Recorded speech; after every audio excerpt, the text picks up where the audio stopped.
안녕하세요. 아니 이게 저보다 훨씬 젊은 뜨거운 피들이 모여 있는데 날씨가 추워서 그런지 저보다 안 뜨거운 것 같아요. 안녕하세요. 안녕하세요. 네, 반갑습니다.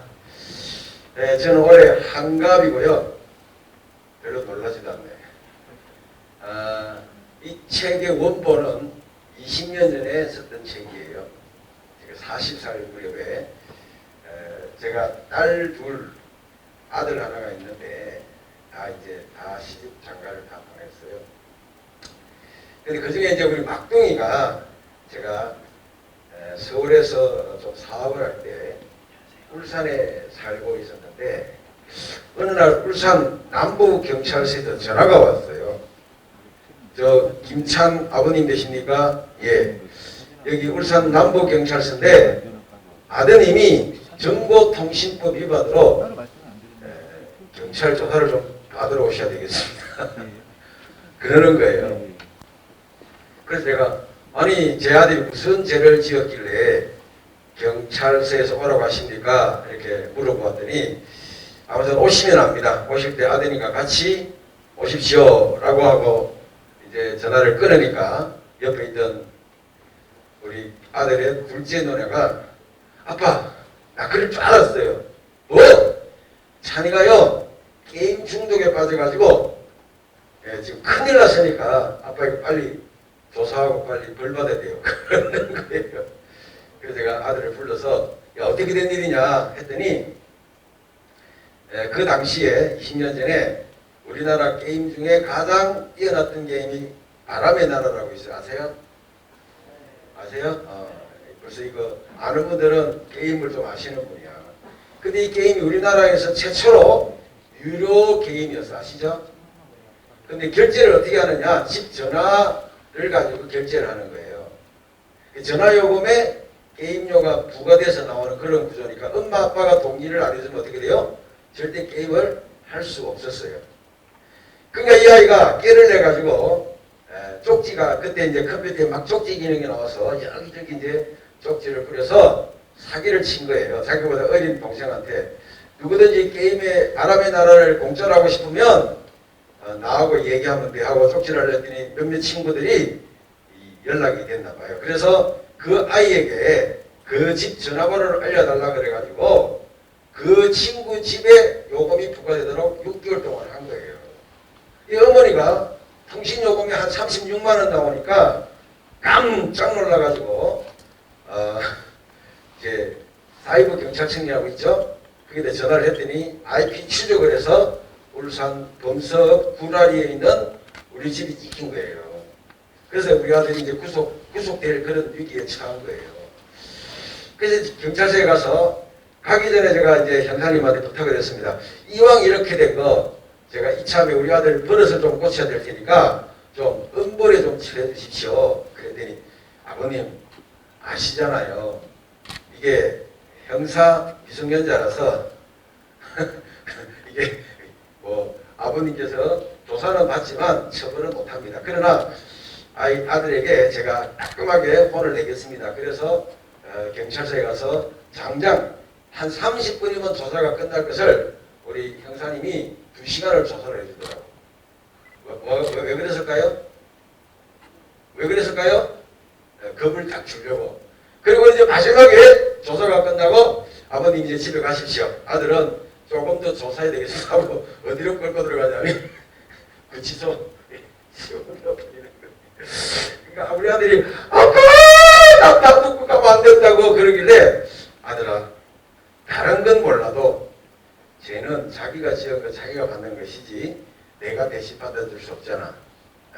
그렇게 하고 그 형사 아저씨랑 커피 한잔 마시고 30분 뒤에 가서 아들아 아빠가 모든 책임을 지고 한 번만 더 이런 문제가 생기면 아빠가 구속되기라고 너를 끄집어냈으니까 이제 게임 안 하겠지. 그러니까 이제 안 한대요.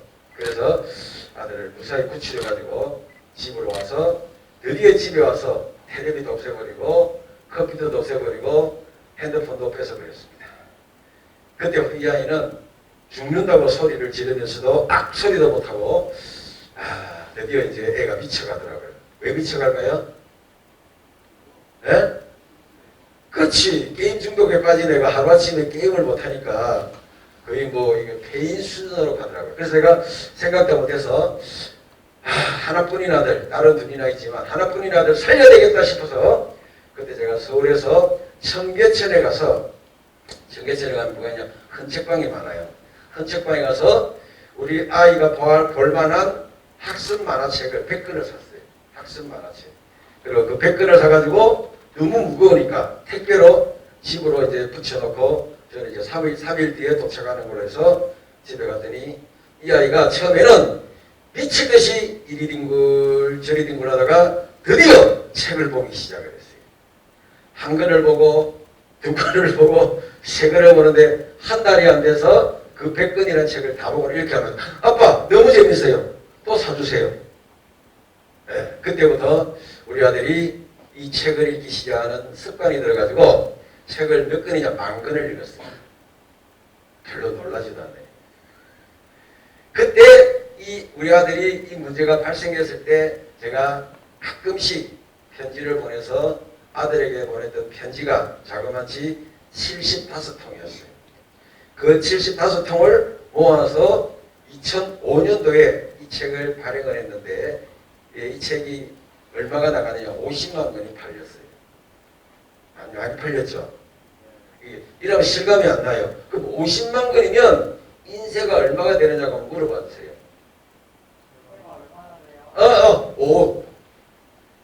별로 놀라지도 않네. 여기 있는 친구들 별로 감동이 없어. 5억! 그러니까 지금부터 20년 전에 5억이면 지금이면 15억쯤 돼요. 그쵸? 그것을 아들도 습관을 고치고, 저도 이 책을 써서 대박을 치고, 그래서 전국에 한 2,000군데 이상 그 당시에 학교, 방송국, 또 학부모 교육 이런 강연을 다니다가 드디어 이 책이 10년쯤 되니까 쉽게 말하면 이제 수명이 다 됐어요. 그래서 이제 이 책을 4차 산업혁명에 맞춰서 다시 이제 쓰기 시작해서 이 책으로 이제 나온 겁니다. 제가 파워포인트 보낸 거 있죠? 네, 한번 띄워주시면요. 예? 그래요? 네. 네. 네. 자, 여러분 4차 산업혁명 우리 소프트웨어 고등학교 학생들은 다 알죠? 그럼 1차 산업이 뭐예요? 이렇게 나가면 이제 다시 공부해야 되는 거예요. 1차 산업혁명이 뭘까요? 예? 1차 산업혁명은 뭐라고요? 예, 내연기관의 발명 시기를 1차 산업혁명이라고 해요. 그러니까 여러분이 전통적으로 알고 있는 1차 산업, 2차 산업이 아니라 1차 산업, 2차 산업이 아니라 1차 산업혁명, 2차 산업혁명, 3차 산업혁명이라는 걸로 이해를 해야 돼요. 여러분이 말하는 1차 산업은 농업, 수산업이 맞습니다. 근데 지금 여러분에게 가르쳐드리고자 하는 것은 1차 산업혁명, 우리가 학교에서 18세기에 처음으로 뭘 발명하죠? 옳지. 전기기관. 그러면 전기기관이 없을 때는 어떻게 기계를 돌렸을까요? 못 돌려요? 아니지. 전통적으로 여러분 잘 아는 네덜란드에는 뭐가 있었어요? 풍차. 풍차는 무슨 힘으로 돌려요? 바람 힘으로 무슨 기계 작용을 해요? 네? 발전도 할 수도 있고, 또 그 당시는 뭘 했을까요? 아니 이게 돌면서 뭘 했다 그래요? 네덜란드는 지대가 낮으니까 바닷물이 항상 어떻게 돼요? 내륙으로 들어와요. 그럼 어떻게 돼요? 다시 바다로 펌프질을 해야 되는데 이 펌프질을 하는데 뭘 이용했다는 거예요? 바람을 이용했어요. 근데 바람 운동은 무슨 운동이에요? 회전 운동이에요. 근데 이 회전 운동을 어릴 때 여러분 물 터는 펌프 아시죠? 어떻게 했어요? 물을 붓고 위아래로 피스톤 운동을 하면 압력에 의해서 물이 올라오죠. 네. 그러니까 회전 운동을 무슨 운동으로 바꾼 거예요? 직선 운동으로 바꾸는데 뭘 이용했다고? 바람을 이용했어요. 그 뭘 이용했을까요? 강물에서는 수력을 이용했겠죠. 흐르는 물을. 그죠? 흐르는 물을 바람개비 같은 걸 물에 담아놓으면 물이 흘러가면서 수차 운동이 일어나잖아요. 그걸 가지고 또 운동을 했어요. 이제 이것도 저것도 없으면 연자 방아, 연자 맷돌 방아를 누가 돌렸어요? 말들이 돌렸죠. 말들이 큰 연자 맷돌을 돌면서 곡식의 껍질을 벗겼어요. 이처럼 기계가 발명되기 전에도 기계는 있었지만 그 기계를 돌리는 힘은 대부분이 자연의 힘을 이용을 했어요. 그런데 뭘 발견하느냐? 주전자에 물을 끓이다가 물이 끓으니까 주전자 뚜껑이 어떻게 돼요? 들쑥 들쑥. 그래서 부터 실험을 해봤어요. 무거운 추를 올려놓고 물을 끓였더니 무거운 추도 들쑥 들쑥 하는 걸 보고 물이 끓으면 이것이 움직이는구나. 전기, 수증기의 힘을 발견한 거예요. 처음에 수증기의 힘을 가지고 만든 건 뭐냐면 여러분 잘 아는 것처럼 기차 엔진이었어요. 그 다음에 발명한 게 뭐냐면 영국에서 이것이 발명된 이유는 영국에서 가장 발달한 산업이 양모가 뭐예요? 옳지. 제가 입고 있는 이 옷이 순모 99%의 양털로 만들어진 옷이에요. 근데 이것을 옷감을 자르니까 이전에는 물의 힘으로 돌렸어요. 옷감 기계를. 그런데 전기기관이 발견되면서 드디어 기계를 전기의 힘으로 움직이기 시작했고 그것이 기차로 그리고 전기 기관차가 있는 게 아니라 전기 자동차도 지금도 있습니다. 수증기로 달리는 자동차가 미국 사람들은 이런 걸 만드는 걸 좋아해가지고 수증기로 달리는 자동차가 지금도 유튜브에 쳐보시면 있어요. 여러분도 만들 수 있어요. 아시겠죠?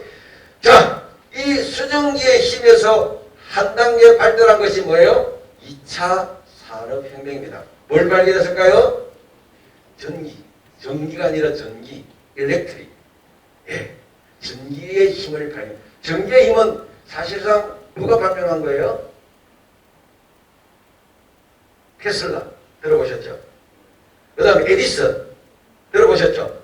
이런 사람들이 이 전기가 자석과 구리선을 연결해서 돌리면 전기가 나오기도 하고 거꾸로 전기를 투여하면 반대로 돈다는 걸 원리를 발견한 거예요.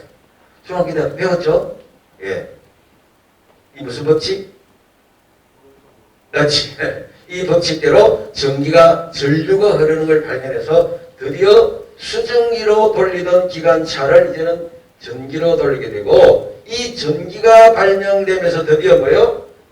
컴퓨터가 시작이 돼요. 컴퓨터의 발명가는 누구예요? IBM. 1960년도에 처음으로 IBM이 컴퓨터를 발명했는데 그 컴퓨터가 386 컴퓨터인데 사이즈가 얼마나 큰 줄 아세요? 여기 이 체육관만 했어요. 가격은 600만 불. 이 엄청난 컴퓨터가 지금 어느 정도 수준까지 내려와 있어요? 여러분 휴대폰 속으로 들어와 버렸어요. 그렇죠? 지금 여러분이 이게 100만 원짜리인데 이 스마트폰이 이 스마트폰 100만 원짜리가 용량만 좀 약할 뿐이지 실상은 뭐예요? 한 대의 노트북을 가지고 다니는 거나 똑같아요. 그죠? 이것이 무슨 혁명? 바로 3차 산업혁명입니다. 그 다음에 3차 산업혁명이 이제 2000년도부터 4차 산업혁명이 시작됐다고 하는데 실제적으로 4차 산업혁명이 시작되는 시기가 2020년도부터라고 얘기를 해요. 왜 그럴까요? 그것은 바로 2020년도에 5G라는 5G 시대가 열렸기 때문입니다. G는 뭐냐? 제네레이션이라는 뜻입니다. 1세대 통신. 1세대 통신이 뭘까요? 무슨 떤떤떤떤떤떤 하는 거 있잖아요. 1세대. 2세대는 여러분 옛날 영화를 보시면 전화를 그럼 어떻게 돼요? 자석식 전화기다 그래서 전화기를 돌리면 그 안에 전기가 발생해요. 그 전기의 발생력으로 전화를 걸면 교환소가 어디로 갑니까? 개똥이네 집에 바꿔주세요. 그러면 교환소가 전화를 꼽아줘서 통신이 되는 시대가 2세대 통신. 3세대는 우리가 썼던 일반 전화기. 4세대는 뭐예요? 흔히 말하는 필컴이 발명한 코드 다중 분할 접속이라는 CDMA 기술을 가지고 핸드폰 한 코드를 가지고 20명, 30명이 쓸 수 있는 기술을 만들 때부터 4G 시대라고 하는 거예요. 그 5G는 뭐예요? 이 속도가 20명이 나누어 쓰던 코드 하나를 가지고 2000명이 나누어 쓰면서 속도가 빨라진 것을 5G라고 하는 거예요. 그런데 그 무슨 시대가 올까요? 6G, 7G까지 옵니다. 7G가 오면 어떻게 되느냐? 지하 통신도 가능하고 수중 통신도 가능해져요. 그러면 7G 수준이 어느 정도냐? 인간의 뇌파 수준까지 갑니다. 7G까지 가게 되면 인간의 뇌파와 우리가 사용하는 7G가 거의 연동작용을 일으킬 가능성이 높아요. 그만큼 이 시대가 점점점 발달하고 있다는 그런 얘기예요. 이해되시요? 네. 그래서 왜 2020년부터가 중요하냐? 이 2020년 이 4차 산업혁명 시대에 들어가는 가장 결정적인 장애물이 뭐냐? 사람들이 너무 온라인 세계로 안 들어오고 오프라인을 더 재밌게 사는 거예요. 무슨 말인지 이해돼요? 사람들이 온라인 속에 들어가서 가상현실도 만들고 메타버스도 만들고 그래서 푹 좀 우리 아들이 게임 중독에 빠진 것처럼 쑥 들어오면 좋겠는데 안 들어와요. 그래서 생각이 뭘까요? 사람들을 온라인 세계로 들어가도록 만드는 작전이 2020년부터 시작된 겁니다. 어떤 방법을 통해서 했을까요?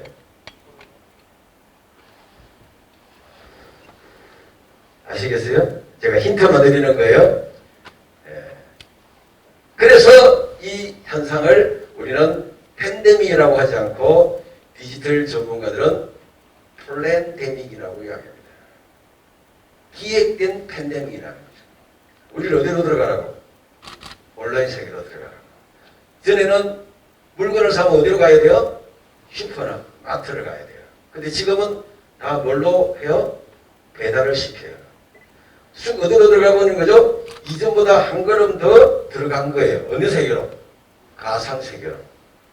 이제는 어느 정도까지 발명이 되냐면 4, 5년만 지나면 여러분들이 이것을 쓰고 온라인 쇼핑몰에 들어가면 여러분이 진짜 쇼핑몰 현상 세계를 보고 물건을 골라서 담으면 몇 시간 뒤에 뭐예요? 물건 우리 집에 배달이 되는 메타버스 시대가 온다는 거죠.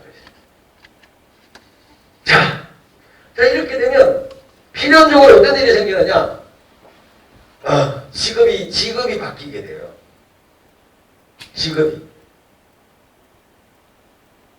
그러니까 여러분 학과를 잘 선택해서 못했어요. 너무 잘 선택한 거예요. 성견지명이 있는 거예요. 아시겠어요? 지금부터 여러분들이 어떤 길을, 어떤 발걸음을 내딛느냐에 따라서 여러분들이 최고가 될 수 있는 시대가 왔어요. 그죠? 18세기 1차 산업혁명 시대는 어떤 사람이 제일 힘이 있었을까요? 힘센 사람. 또 소나 말을 많이 가진 사람. 노예를 많이 거느린 사람이 최고였어요. 짱이었어요. 2차 산업혁명 시대는 내연기관을 구매할 수 있는 사람. 그렇겠죠? 3차 산업혁명 시대는 전기의 힘을 사용할 수 있는 공장을 가진 사람. 4차 산업혁명 시기에는 뭐예요? 이제는 얼마나 많은 소프트웨어를 가지고 있고 만들 수 있느냐의 사업이 바로 21세기 여러분이 살아가야 될 시대입니다. 아시겠어요? 자, 필연적으로 이 4차 산업혁명 시대에 필연적으로 계속적으로 할 수 있는 제일 중요한 게 뭐냐면 여기 아까 학교 연역을 보니까 그 4차 산업혁명에 맞추어서 학과들이 정해져 있더라고요. 그죠? 무슨 과가 있죠? 네? 인공지능과 또 상원 인터넷 또 게임 콘센트. 이거 대박이야 앞으로.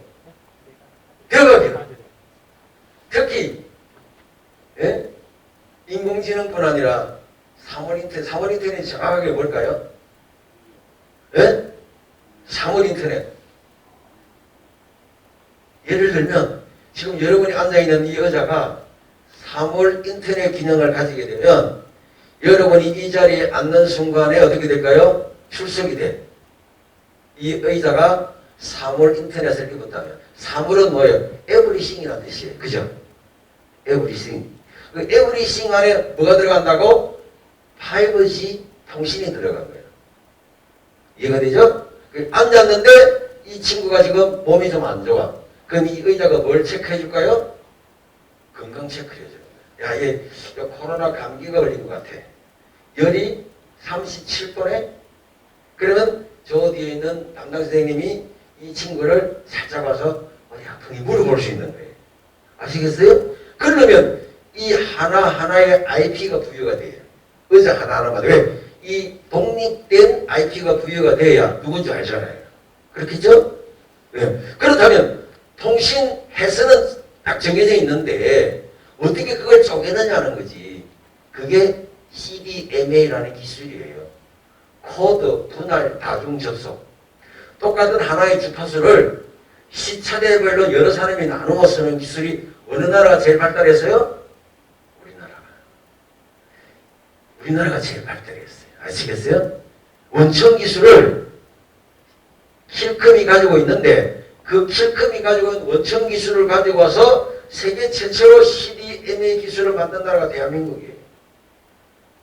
그것을 5G, 6G로 넘어가는데 한 가지 단점이 있다면 주파수대가 낮아질수록 여러 사람이 설 수는 있는데 거리가 짧아지고 또 하나의 문제는 우리 몸에 악영향을 미쳐요. 이런 것들이 이제 또 앞으로 풀어야 될 숙제가 되는 거죠. 아시겠어요? 아무튼 여러분이 3월 인터넷 시대가 되면 이 세상의 모든 것에 뭐가 있다고 생각하면 돼요? 통신이 되고 있다. 자율주행 자동차를 그냥 할 수는 없어요. 지금 자율주행 자동차에 시운전을 하게 되면 95%밖에 안 됩니다. 5%가 사고의 위험이 있어요. 그러면 이 5%는 언제 사고 위험이 없어질까요? 언제 없어질까요? 모든 도로에 1m마다 뭐가 깔렸을 때 5G 4월 인터넷 통신이 깔리게 될 때 이것이 사고가 없어지는 거예요.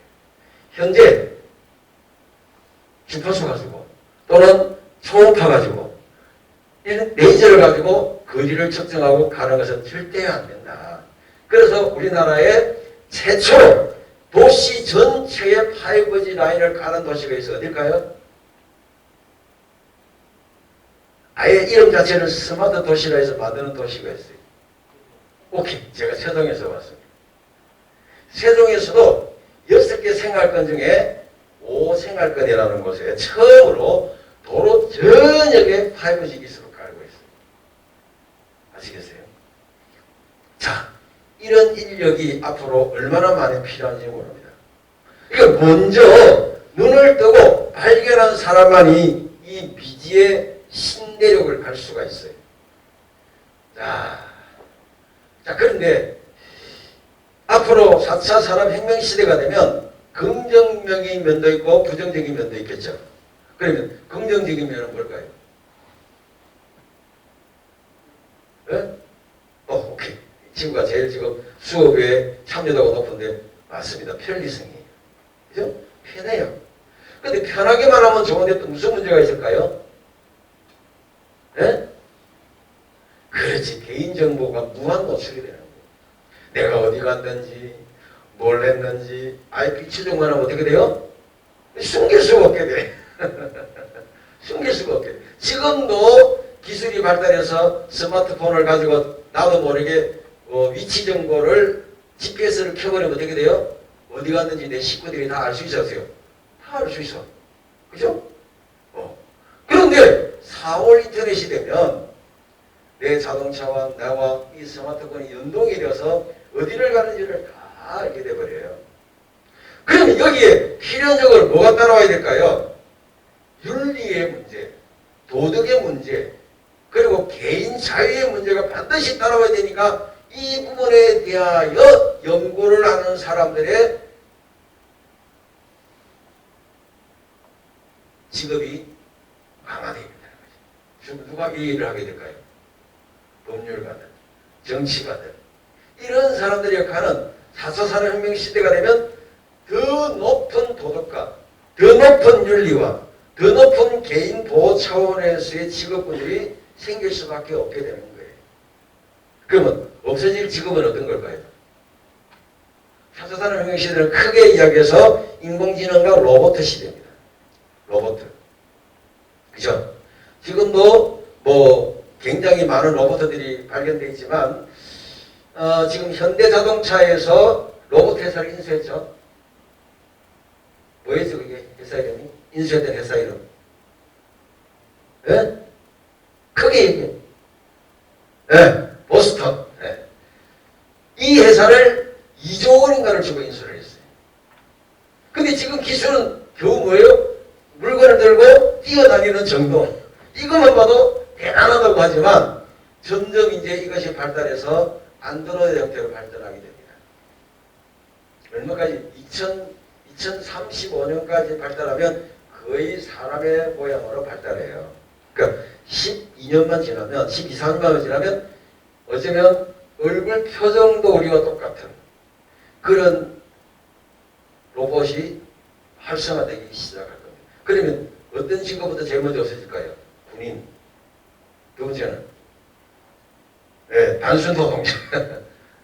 또 교통승정. 또 공무원. 버스기사.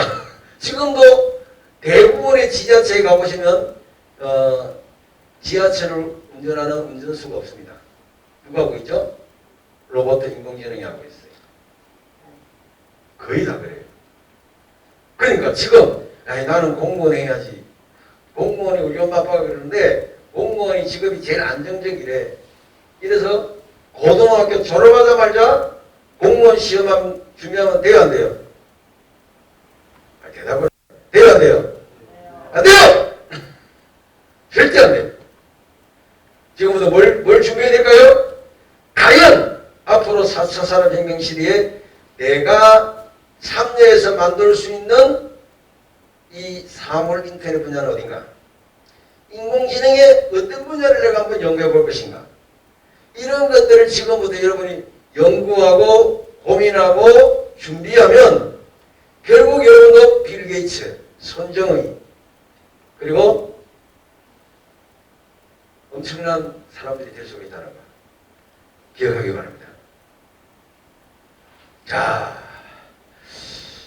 읽어볼까요? 시작. 여러분 무사할까요? 아니 여러분은 가능하죠. 다른 고등학교는 다 도태돼. 어디만 살아남을까요? 당국대, 부속, 소프트웨어 고등학교만 살아남는데 인정하면 박수 한번 쳐주세요. 아, 박수 소리가 약해. 약해. 오케이. 진짜 그래요, 여러분. 정말 잘 선택하셨어요. 정말 잘 선택하셨어요. 자, 왜 중요하냐? 시대라는 것은 항상 시대의 정신이 있어요. 아시겠어요? 그래서 제가 많은 친구들한테 가르쳐드린 게 이 세상의 역사의 시대는 놀랍게도 ABC로 흘러간다. 뭐로 흘러간다고요? ABC 대. 그럼 A는 뭐예요? 힘센 놈이 작은 사람을 잡아서 노예로 삼던 시대. 이것을 약탈경제시대라고 그래요. 들어보셨죠? 예. 무조건 뭐예요? 큰 놈이 작은 놈을 윽박질러서 일진들이 셔틀을 시키는 거예요. 이런 시대가 인류의 2000년 역사가 있었어요. 그렇죠? 그래서 여러 나라를 거느린 나라를 제국이라고 그러고 그 나라의 왕을 황제라고 부르는 거예요. 우리 한국이 이 한반도에서 5000년 역사 속에 황제였던 시기는 딱 두 분밖에 없어요. 언제요?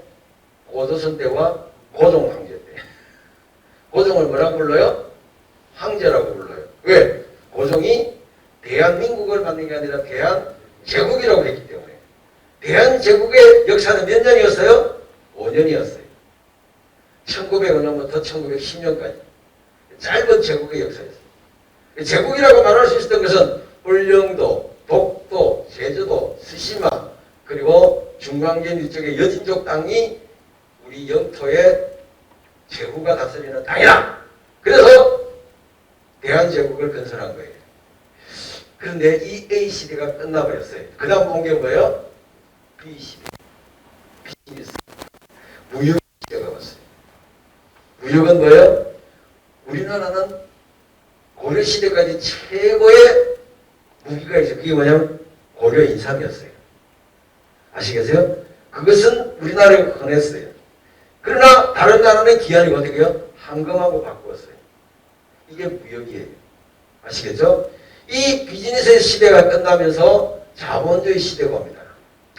이 비즈니스의 시대의 최고의 나라는 어디였느냐? 청나라와 영국이었어요. 청나라와 영국. 근데 1차 산업혁명 이후로 전기기관이 발전되고 산업혁명이 일어나면서 자본이 필요하게 됩니다. 공장을 건설해서 수많은 노동자들의 일거리를 빼앗고 대규모 공장에서 생산된 물품을 가지고 영국이 이 기계를 돌려서 뭘 만들었느냐? 직물을 만들어서 전 세계에 수출했어요. 예. 이때 영국이 자본주의의 대표가 됩니다. 근데 이 시대가 이제 저물어 가요. 이제 무슨 시대가 온 거예요? 예? 브레이니즘 시대. 예, 내본주의라 그래요. 기술이 있고 실력이 있고 아이디어가 있으면 뭐요? 자본가들이 돈을 투자를 해요. 자, 빌 게이츠가 만든 게 뭐예요? OS, 오퍼레이팅 시스템을 만들었죠. 그 사람이 첫 번째 만든 그 OS 프로그램 이름이 뭐였어요? MS-DOS지. MS-DOS를 써본 적이 없겠구나. MS-DOS라고 이 친구가 하버드 대학 1학년 때에 어떤 친구가 교내 경진대에서 IBM에서 MS-DOS 프로그램, 즉 OS 프로그램을 공모한다는 얘기를 듣고 여러 친구들을 수소문해서 이 기술을 가지고 있는 친구에게 $1,000를 주고 샀어요. 이 사람은 정식적인 인터넷 사람이 아닙니다. 쉽게 말하면 머리가 좋은 사람이에요. 자기가 만든 기술이 아니고 다른 친구가 만들어 놓은 것을 돈을 주고 샀어요. 그리고는 가져와서 살짝 변형을 해가지고 IBM 회사에 팔았습니다. 파는데 조건을 달았어요.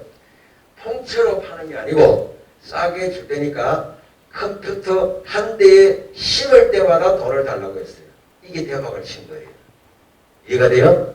우리가 보통 프로그램을 만들면 그냥 비싼 값에 통째로 넘길 걸 생각하잖아요. 근데 이 친구는 그렇게 생각하는 게 아니고 어차피 이 컴퓨터는 PC로 갈 것이다. 퍼스널 컴퓨터로 갈 것이다.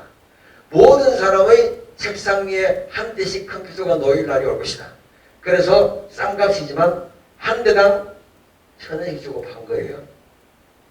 80년대는 몇백 대 안 팔렸지만 90년대는 몇천만 대가 팔렸고 지금도 어떻게 돼요? 전 세계 컴퓨터가 거의가 뭘 써요? MS-DOS가 변형된 윈도우를 쓰고 있잖아요. 지금도 그런 돈을 벌고 있는 거예요. 네. 원천 기술을 안 팔았기 때문에. 자, 이런 사람이 바로 뭐냐? 내본주의. 자기의 머리를 믿고 원천 기술을 만든 다음에 그것을 부가가치를 높여서 파는 사람의 시대가 이미 왔고 소프트웨어란 건 뭐냐? 여러분들이 그것을 지금 아이디어를 가지고 준비해서 만들면 지금부터라도 카카오톡도 만들 수 있고 틱톡도 만들 수 있고 여러분이 지금 하나 구성해야 될 게 뭐냐면 우리나라에 아직도 없는 프로그램 하나 있어요. 뭔지 아세요? 예, 그것은 용달차 앱이에요. 용달차. 제가 이걸 꼭 만들려고 생각하고 있는데 짐을 붙이려면 지금은 전화를 걸어서 용달차를 부르잖아요. 근데 이것을 P2P, 개인 대 개인이 서로 연결할 수 있는 카톡 기능을 가지고 있는 연결 기능을 가지고 경쟁을 붙이는 거예요. 나는 여기서 짐을 1톤짜리 짐을 부산에 붙이고 싶은데 10만 원에 보내고 싶습니다. 그러면 용달차 기사가 제가 9만 원에 갈게요. 합치지는 거죠. 그럼 내가 수수료를 받는 거죠. 만들 수 있을까 없을까? 너무 쉬워. 근데 왜 성공을 못할까? 만드는 게 문제가 아니라 이 시대는 이것을 얼마나 많은 사람들이 사용하게 하는 문제거든요. 런칭을 잘해야 되잖아요. 이 런칭의 문제가 수천억이 들어가기 때문에 못하는 거예요. 아시겠어요? 그래서 누가 필요한 거예요? 건전한 투자자가 필요한 거예요. 나 이 프로그램을 만들었으니까 돈을 좀 투자해 주시면 선전을 하고 광고를 해서 여러분 지금 여기요 배달의 민족 이거 초기에 광고 얼마나 하는 줄 아시죠? 텔레비마다 영화관마다 광고가 나와서 그래서 사람들이 사용해야 되는데 10년 걸려서 근데 지금 이 기업이 얼마 정도 돼요? 7조 원 가량 돼요. 아시겠어요? 그러니까 이런 소프트웨어를 생각을 하고 만들 수 있는 사람이 여러분이 되는 게 목적이지 여기 와서 컴퓨터를 몇 개 배우고 기초 상식 가지고 중요한 게 아니에요. 그래서 앞으로 볼 시대는 내본주의다. 브레인이즘. 따라합시다. 브레인이즘. 자, 그러면 누가 머리가 좋은 사람이 될까요? 어떤 사람이 이 브레인이즘, 내본주의 시대의 위대한 사람이 됐을까? 전두엽이 발달한 사람. 들어보셨어요? 안 들어봤구나. 지금부터 여러분이 이 수업을 마치고 앞으로 다음 방학 기간 동안에 적어도 3권 정도 전두엽에 대한 책을 사서 읽으셔야 돼요. 인공지능이 아무리 발달해도 로봇 시대가 아무리 와도 어떠한 시대가 와도 결코 인공지능이 따라올 수 없는 게 뭐예요? 인간의 머릿속에 있는 이 전두엽이에요. 전두엽. 우리 아들이 컴퓨터 게임에 빠졌다 했잖아요. 그럼 게임 중독에 빠지면 전두엽이 발달하는 게 아니라 후두엽이 발달해요. 후두엽은 뭐냐? 영상에 빠지는 데예요. 전두엽은 뭐냐? 상상에 빠지는 데예요. 다시 합시다. 전두엽은 뭐라고? 후두엽은? 영상 중독 걸린 사람은 후두엽이 발달하고 상상 중독 걸린 사람은 뭐예요? 전두엽이 발달하는 거예요. 그 전두엽을 우리 인생에서 우리 머리에서 최고 사령부라고 얘기해요. 아시겠어요? 이 전두엽이 뭐냐? 행동을 억제하고 발전시키는 기능을 갖고 있어요. 전두엽이 발달한 사람은 쉽게 잘 몰입을 합니다. 몰입이 뭐냐? 한 번 생각하고 연구하면 3일이고 4일이고 그 문제에 집중하는 능력을 말해요. 아시겠죠? 전두엽이 약하면 뭐냐? ADHD가 생겨요. ADHD가 뭘까요? 주의력 결핍, 행동 억제 장애를 가진 것을 ADHD라고 해요. 우리나라 학생들의 40%가 초등학교 5학년 때 체크해보면 ADHD가 40%에 가까워요. 전 세계에서 ADHD 유병률이 제일 높은 나라가 어디예요? 대한민국이야. 왜 그럴까요? 어릴 때부터 너무 컴퓨터와 핸드폰을 많이 하기 때문에. 아시겠어요? 그러면 작가님 어떻게 해야 전두엽이 발달합니까? 독서를 하면 전두엽이 발달합니다. 그래서 여러분들이 지금부터 해야 될 사고는 뭐냐? 남들이 안 하는 것을 하는 사람이 돼야 돼요.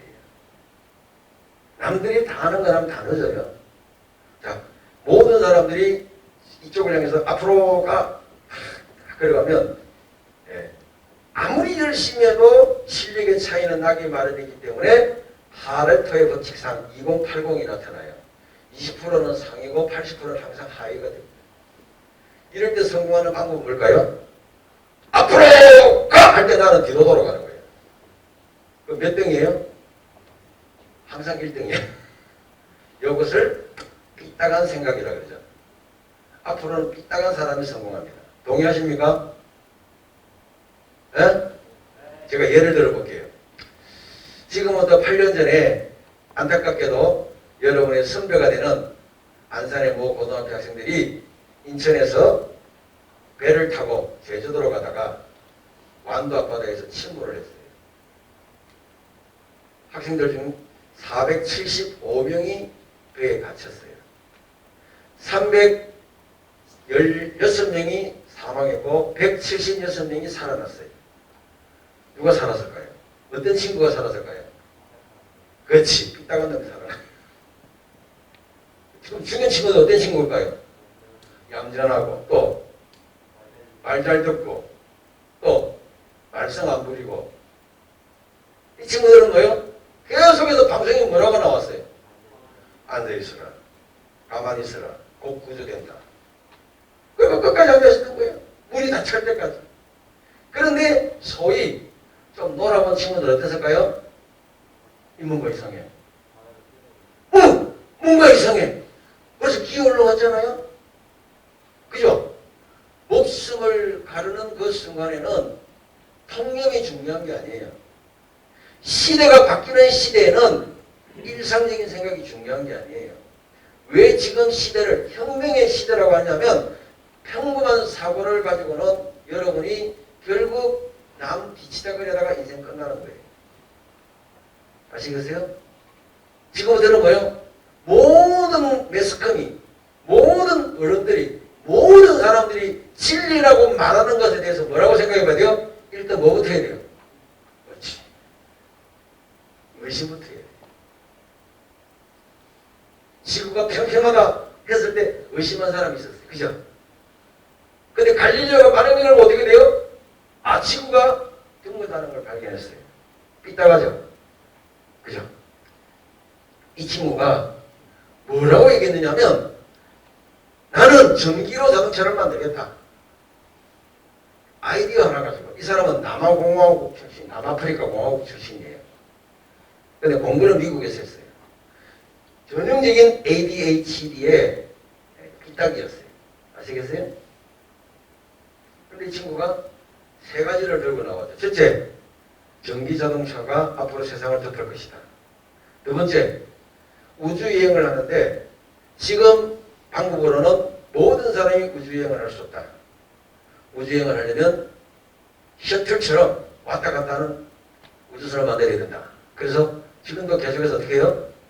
쏘았다가 내려왔다가 쏘았다가 내려왔다를 10번 하면 7번은 폭발해요. 근데도 실험을 계속하고 있어요. 근데 거기다 돈을 대는 사람이 있어요. 한 번 우주여행에 3천만 달러씩 내는 사람들이 수백 명이 있는 거예요. 나도 한번 우주선 타고 바깥에 가고 싶다. 이제 10년 안에 현실화될 겁니다. 세 번째로 한 게 뭐예요? 하이퍼루프트 기차. 하이퍼루프트 기차가 뭐예요? 진공으로 차를 달리면 공기 저항이 있기 때문에 시속 900km. 지금 현재 비행기가 시속 850km가 여객기가 낼 수 있는 최고 속도예요. 아시겠어요? 근데 그거보다 더 빠른 900km를 만들면 부산에서 서울까지가 400km, 신의주까지가 900km예요. 그러면 1시간 만에 어디 가는 거예요? 부산에서 신의주까지 가는 거예요. 그 모스크바까지는 3시간 걸려요. 모스크바에서 제일 마지막인 스페인 마드리드까지 가는데 1시간 걸려요. 아시겠어요? 그러면 비행기로 유럽을 가도 9시간 걸리는데 대륙을 달리는 기차를 달려도 4시간이면 스페인까지 갈 수가 있어요. 그러면 앞으로 모든 수요가 어디로 빠질까요? 비행기 안 타요. 위험하게. 그러면 이 하이퍼루프트 이 기차가 발명됐을까요? 안 됐을까요? 이미 됐어요. 운전을 할까요? 안 할까요? 어디서 하고 있죠? 중동 두바이. 두바이에 이미 시내와 섬을 연결하는 30km짜리가 시범 운행하고 있어요. 우리나라는 이 기술이 있을까요? 없을까요? 있어요. 로뎀이라는 현대자동차 계열의 현대그룹의 로뎀이라는 노템이라는 회사에서 이미 실물은 아니지만 100분의 1로 축소한 기차를 가지고 시험을 해서 성공을 했어요. 그럼 우리는 너무 좋은 거야. 왜냐하면 극동이잖아요. 극동이 뭐예요?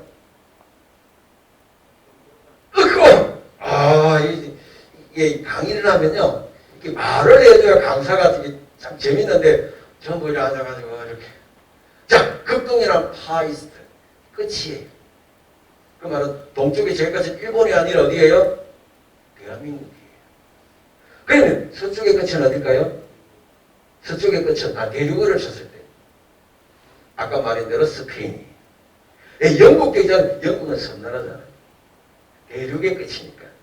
그러면 일본이 아무리 있어도 대륙으로 진출하려면 하이퍼루트가 어디부터 개통돼야 될까요? 한일 해저부터 돼야 돼요. 그래서 지금 일본이 목숨을 걸고 우리 보고 뭐 하자는 거예요? 해저턴을 붙자고 얘기하는 거예요. 더더구나 며칠 전에 굉장히 중요한 뉴스가 나왔어요. 20년 안에 후지산이 폭발을 하면 인구 1억 명이 죽는다는 통계가 나왔어요. 일본에 있는 분들은요, 꿈에도 소원이 한국에 땅 사는 거예요. 자기 집을 구하는 거예요. 그러니까 우리가 절대 일본한테 질 이유가 없어요. 아시겠어요? 그럼 일본에서 출발해서 이 스페인까지 가는데 장애물이 뭐냐?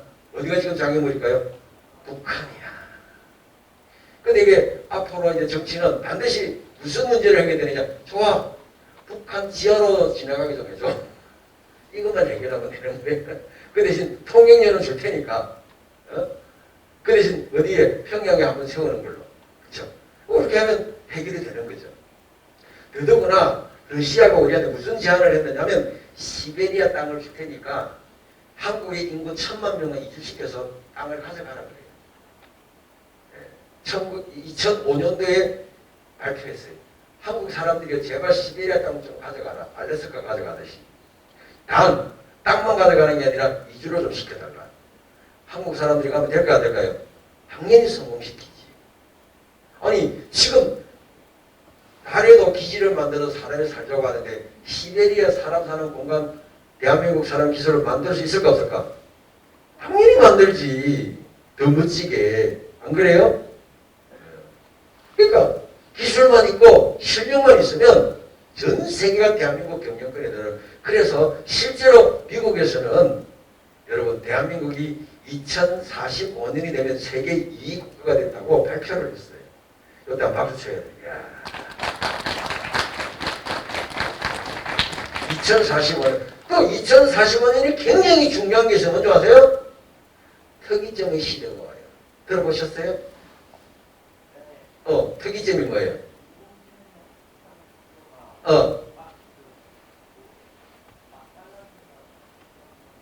맞아요. 정확하게 알면 이제 책을 좀 읽어보면 되겠죠. 인공지능이 지금은 딥러닝을 하는데 A 수준이에요. 딥러닝이 뭐예요? 스스로 자기 학습을 하는 거죠. 그죠? 사람은 아기가 3살 때까지만 엄마 아빠가 이뻐해주고 기본만 가르쳐 놓으면 인간은 스스로 학습을 해요. 아시겠어요? 그게 신이 사람을 만들 때 만들어진 제일 큰 축복이 뭐냐? 학습의 기능이에요. 무슨 기능? 예, 학자. 한문으로 학자 아세요? 배울 학자가 이렇게 생겼죠? 이렇게, 그리고 이렇게 생겼잖아요. 이게 뭐냐면 아들 자자가 책상에 손을 펴고 책을 들고 있는 모양이에요. 그러니까 모든 공부의 기본은 뭐예요? 독서라는 거예요. 아시겠죠? 그러니까 엉덩이가 좀 물러질 때까지 어떤 책이든 자기 좋아하는 분야에 우리 아들처럼 만화책에 빠져도 괜찮아요. 한 달에 100권씩 읽어내는 정도의 노력이 필요해요. 그 100권, 200권 읽으면 어떻게 될까요? 머리에 링크가 생겨요. 이 책을 읽었던 것이 저 책하고 연결이 돼요. 저 책을 읽었던 것이 이쪽 분야에 연결이 돼요. 링크가 자꾸 생겨요. 이게 딥러닝 기능이에요. 아시겠어요? 그러니까 학을 많이 해야 되는 거야. 그러니까 학은 누가 해줄 수가 없어. 아시겠어요? 반드시 내가 해주는데 엄마 아빠가 해줄 수 있는 건 뭐냐? 어릴 때 책을 읽어주는 거예요. 아기 때 글을 모를 때 엄마 아빠가 아기들을 재울 때 책을 많이 읽어준 집의 자제들은요 다 머리가 좋아져요. 왜? 책을 읽어주는 데 대한 몰입이 생겼기 때문에. 영상을 보면 후두엽만 발달하는데 책을 읽어주면 전두엽이 발달해요. 뭐가 생각을 하기 때문에? 상상력. 책을 읽어주면 읽어주는 활자를 가지고 머릿속에 그려야 이해가 되잖아요. 그죠? 산이 있었습니다. 달이 떴습니다. 이 말을 하면 자동적으로 내 머리에 뭐가요? 산이 보이고 달이 보이잖아요. 거기에 토끼와 거북이가 있었어요. 생각을 해야 되잖아요. 둘이서 달리기를 했어요. 토끼는 얼마나 빨리 달리는지 몰라요. 너무 빨리 달리다가 뒤로 보니까 거북이가 안 보였어요. 이쯤에서는 한숨 자야지 하고 잤어요. 그럼 아이들이 어떻게 될까요? 생각을 할 거 아니에요. 상상력이 자꾸 생긴다는 거죠. 예. 여러분 아빠 엄마 세대가 머리가 좋은 이유는 텔레비보다 라디오를 많이 들어서 그래요. 라디오를 들으면 책 읽어주는 효과와 똑같은 효과가 생겨요. 아시겠어요? 그리고 지금이라도 여러분들이 오디오북을 계속 들으면 좋아요. 아시겠어요? 네. 그렇게 하면 학이 생겨요. 두 번째가 뭐냐면 섭이 생겨야 돼요. 섭은 뭐예요? 한문으로 보면요. 날개 우자가 두 개가 있어요. 그리고 스스로 자자가 있어요. 자, 이 한문은 어디서 찾았느냐면 새들이 날개짓을 배울 때 엄마 아빠가 도와줄 수 없다는 걸 본 거예요. 모든 새들은 엄마가 아기를 병아리를 키우다가 날 때쯤 되면 먹이를 안 줘요. 건너편 나무 가지에서 먹이를 두고 어떻게 돼요? 놀려요. 아들이 먹으러 오라고. 그럼 새끼 새들이 어떻게 돼요? 그 먹이를 먹으려고 하면서 날개 근육이 생겨요. 그리고 드디어 배가 고파서 힘을 내서 엄마한테 팔짝 뛰어갈 때 그때 처음 하는 그 능력이 섭이라는 거죠. 아시겠어요? 학과 섭은 왜 필요하냐? 교육의 궁극적인 목적은 독립입니다. 아시겠어요? 뭐라고요? 뭐로부터의 독립? 첫째는 부모로부터의 독립. 그래서 첫 번째 독립이 언제 옵니까? 14살 때 와요. 어른들은 그것을 아니 사춘기라고 얘기합니다. 사춘기는 뭐냐? 우리 인생에 3번 독립기가 오는데 3살, 4살 때 한 번 오고 7살 때 한 번 와요. 그래서 3살, 4살 때 독립기를 미운 4살이라고 그래요. 그죠? 그 다음에 두 번째 학교 갈 나이가 되면 7살, 8살 때 되면 때려 죽일 7살이라고 그래요. 14살이 되면 뭐요? 북한 김정은이 너무 좋아하는 중2병이 오는 시기예요. 근데 이 시기가 뭐냐? 부모보다 자꾸 떨어지는 시기예요. 아시겠어요? 그 지금부터는 여러분들이 모든 걸 엄마, 아빠로부터 독립해서 생각하고 독립해서 사고하고 독립해서 행동하는 것을 준비하고 연습을 해야 돼요. 지금부터 엄마한테 전화해가지고 엄마 수업 마쳤는데 친구랑 놀러 갈까? 물어보면 돼? 안 돼? 안 돼! 독립적으로. 두 번째 뭘로 독립해야 되느냐? 네, 성적으로 독립해야 돼요. 아시겠어요? 여기 여학생은 없나 봐요? 아깝다. 그죠? 여학생들. 제가 부산에 있는 부산고 홍옥고등학교 출신인데, 제가 다닐 때가 1976년, 77년이었어요. 그때는 남학생들만 다녔는데, 얼마 전에 동청양도 가보더니, 우리 학교에도 여고생이 생겼더라고. 그, 역시 뭐가 생겼냐? 이 디지털과가 생겨서 여학생들이 들어왔더라고. 앞으로는 이게 남녀 공학도 생각해 봐야 될 것 같아요. 아무튼, 성적으로 독립해야 돼요. 아시겠어요? 독립한다는 말이 뭐예요? 가정을 가질 준비를 해야 된다는 거지. 아시겠어요? 가정을 가지려고 하면 건강한 신체, 건강한 생각, 그죠? 그리고 누구보다도 건강한 힘을 갖고 있어야 되는 거예요. 세 번째는 뭘 독립해야 될까요? 경제적 독립. 교육의 목표는 3가지예요. 모든 동물들이 그러한 거죠. 그래서 적어도 20살쯤 되면 여러분이 엄마 아빠의 손을 빌리지 않아도 이 3가지가 거의 독립이 되어서 26, 7 되면 가정을 가지는 것이 수비라는 거죠. 자, 아무튼 앞으로 우리는 21세기에는 이런 사고력을 가진 사람만이 도태되지 않고 독립을 영위하면서 내가 건강한 독립을 유지할 때 다른 사람의 독립을 도와줄 수 있는 사람이 돼요. 아시겠죠? 내가 건강한 독립이 될 때.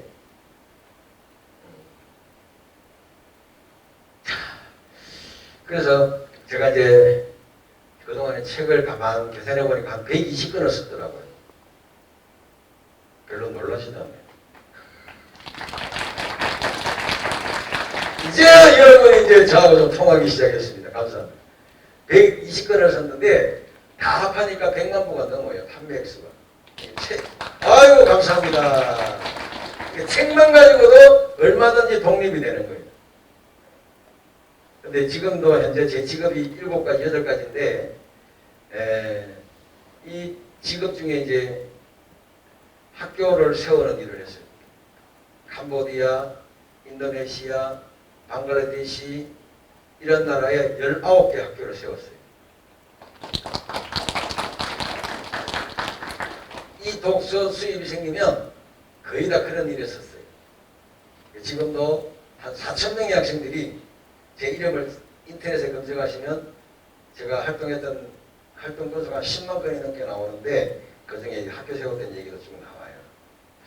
자, 이렇게 가능한 이유가 뭐냐? 저는 전형적인 부적응 가정에서 자랐어요. 엄마 아빠가 술, 담배를 다 하시고 엄마 아빠가 술만 드시면 같이 싸우고 한 번 싸우면 집안에 있는 모든 기물이 다 부서지는 정도의 그런 엮이는 가정에서 살았어요. 근데 조사해보니까 우리 누님이 저를 그렇게 이뻐했어요. 누님. 엄마 아빠는 시원찮은데 20살 많은 제 누님이 자기 아들처럼 나를 돌봐준 거예요. 책도 읽어주고 노래도 가르쳐주고 그래서 전두엽이 좋아졌던 것 같아요. 그래서 이 엮이는 가정에서 살아오면서도 불구하고 평생을 읽은 책이 3만 권이 넘어요. 그 책을 읽고 많이 고민하다 보니까 이게 마치 누에가 뽕잎을 많이 먹으면 뭐가 나와요? 비단이 나오잖아요. 실이 나오는 것처럼 많이 넣으면 많이 나와요. 그런데 결정적으로 제 인생의 비밀을 발견한 게 뭐냐면 이 책을 쓰면서 발견했어요. 뭘 발견했다고요? 생각의 탄생. 사람은 어떻게 생각이 만들어지느냐의 문제예요. 사람의 생각이 만들어져야 되는데 이 책을 쓰신 분이 누구냐면 로버트 루트번스타인이라는 분입니다. 그 책이 오른쪽에 있는 책이 원작입니다. 우리나라에서 한 20만 부가 팔렸는데 이 생각의 탄생이라는 원전이 600페이지가 되는 책이에요.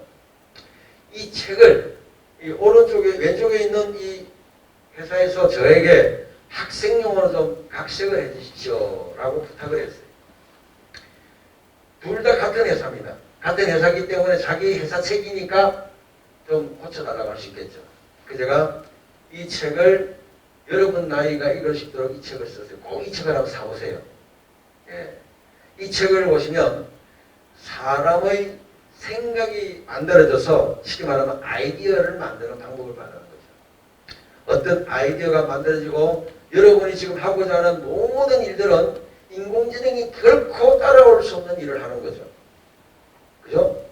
특이점이 시대가 온다는 건 얘기는 뭐냐? 거의 인간에 근접할 정도로 창의성이 인공지능에게 생긴다는 뜻인데 저는 회의적입니다.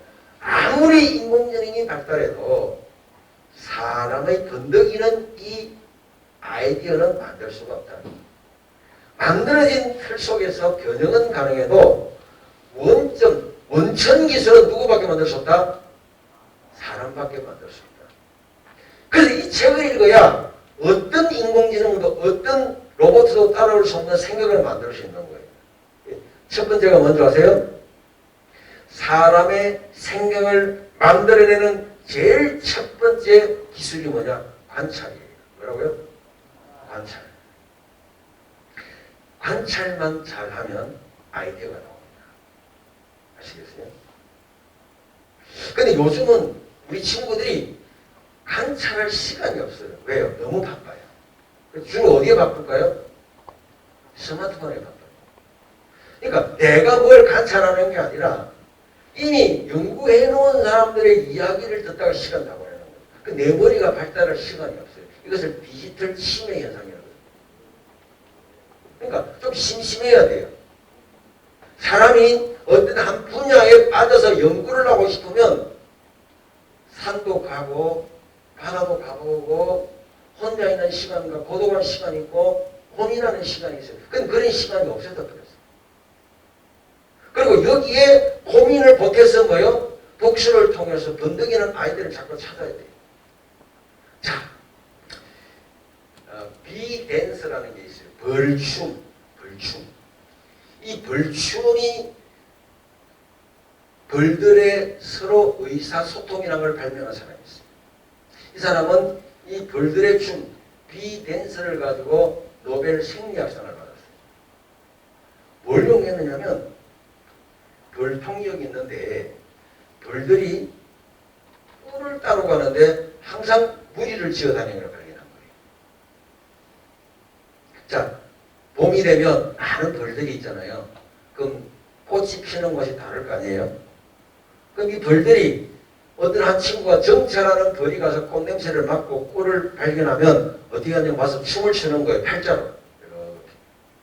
그러면서 팔자로 추면서 해를 기준으로 움직여요. 이쪽으로 팔자. 이쪽으로 팔자. 이러면 꽃이 어디 있다는 거예요? 이쪽 방에 있다는 거예요. 그럼 벌들이 어떻게 될까요? 이 친구의 말을 듣고 따라가서 같이 꿀을 가지고 오는 거예요. 이것을 오로지 3년 동안 벌통 앞에서 그것만 관찰한 사람이 있었어요. 그래서 벌들도 서로 의사를 교환한다. 말을 한다. 그 말을 하는데 뭐로 말을 한다? 춤으로 말을 한다. 이걸 발명한 거예요. 자, 사람들이 쓰고 있는 모든 사물은 뭐예요? 관찰에서 만들어졌어요. 그러니까 지금도 관찰을 통해서 만들 수 있는 게 있다 없다? 무궁무진하다. 무궁무진하다. 내가 관찰을 못해서 그렇지. 그죠? 자, 관찰을 끝내면 그 다음에 나타나는 현상이 뭐냐? 상상력이 발달해요. 원리를 깨우치잖아요. 네? 원리를 깨우치면 그 다음에는 무한한 상상력이 생기는 거예요. 상상력. 자, 관찰 없이 상상력이 절대 없습니다. 관찰을 잘 한 사람만에게만 무한한 상상력이 생기는 거예요. 자, 이 상상이 생기는 것은 절대 제품이 될 수가 없어. 상상의 다음 단계가 뭐냐? 추상이라는 거예요. 추상. 그림 그릴 때 추상화 있잖아요. 근데 그 추자가 우리가 볼 때는 애매하다는 뜻이 아니라 뺄 추자예요. 뺀다. 예. 뺄추. 추상 같아. 할 때 추자는 뭐냐? 뺀다. 추린다. 간추린다는 뜻이에요. 근데 우리 인간들이 만든 문학 중에 가장 중요한 문학이 뭐냐? 시예요. 시. 시는 뭐냐? 어떤 사물의 이야기를 짧은 한 문장, 한 단어 속에서 요약한 거예요. 그죠? 그래서 저 내 마음은 호수. 내 마음이 어떻게 호수요? 추상이죠. 내 마음이 어떻다는 건 잔잔하다는 거예요. 내 마음은 호수요. 그대는 한 마리의 새다. 여기 와서 놀고 있다. 그게 뭐예요? 당신 내 마음속에 들어왔다는 거죠. 이것이 바로 추상이라는 거죠. 그래서 이 추상을 계속해서 발견하면 뭐예요? 하나의 패턴이 뭐예요? 패턴. 여러분이 아무리 음악을 몰라도 이 음악을 알 거예요. 빠바바밤. 누가 만든 음악이에요? 오케이. 베토벤이 만든 운명교향곡이라고 할 수 있죠. 그러면 이 베토벤이 만든 운명교향곡의 이 짧은 한 소절은 자연이 어디에서 관찰해서 상상했을까요? 빠바바밤. 그렇지. 천둥. 딱 나오잖아.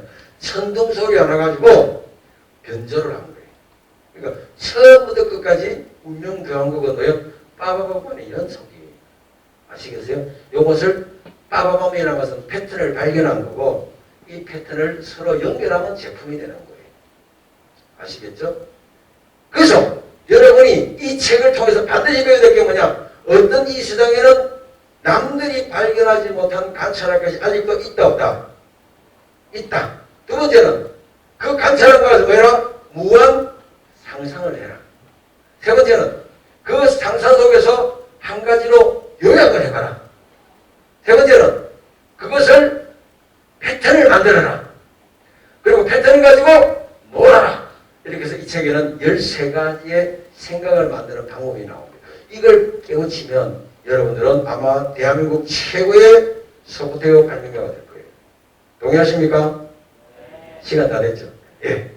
선생님 딱 일어서려 보니까 시간 다 된 것 같아서. 아무튼 관찰, 형상화, 추상화, 패턴 인식, 감정이입, 뭐뭐로 생각하기, 유추, 패턴 연습 이런 활동을 통해서 통합을 하면 드디어 여러분들이 나만의 소프트웨어, 나만의 기술이 나오게 된다는 거. 단순히 여기 와서 여러분이 기능을 배우고 실력을 배우는 게 아니라 나는 유일한 사람이 되겠다는, 그리고 삐딱이가 되겠다는, 남이 전혀 생각해보지 않은 것을 한번 생각해보겠다는 이런 생각만 가지면 반드시 여러분은 산업혁명의 주체가 될 줄로 믿습니다. 감사합니다.